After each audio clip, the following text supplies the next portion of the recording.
ইফাত গ্রুপের হাত ধরে এই প্রথম চলে এসছে রয়্যাল এনফিল্ড বাংলাদেশে। তো আমি তাদের শোরুম ভিজিট করতে গেলাম, সুন্দর করে তারা মোটরসাইকেলের ম্যাটেরিয়ালসগুলো সাজিয়ে রেখেছিল।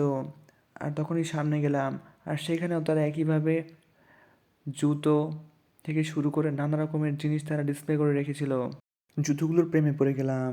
তো এখানে তারা হেলমেট সহ, জ্যাকেট সহ, টুপি এবং ইত্যাদি জিনিস তারা সাজিয়ে রেখেছিল অনেক সুন্দর করে। তো এই হচ্ছে একটা হেলমেট, এই হেলমেটগুলো অনেক সুন্দর, আপনারা দেখতেই পাচ্ছেন, পুরোই রয়্যাল এনফিল্ডের বাইকের সাথে একদম মানানসই। তো সামনে দেখতে পাচ্ছি অনেকগুলো বাইক তারা সুন্দর মতো ডিসপ্লে করে রাখছিল। এর মধ্যে আমি সামনে গেলাম, একটা সাদা দেখলাম বাইক, আর তারপরটাতে উঠে বসলাম। এখন উঠতে একটা দারুণ দারুণ একটা ফিলিংস চলে এসছে আমার মনের মধ্যে। যদি বাইকটা আমি কিনতে পারতাম, যদিও আমার কাছে এত টাকা নেই এই বাইকগুলো কেনার মতো, তবে ভবিষ্যতে যদি কিনতে পারি আর কি।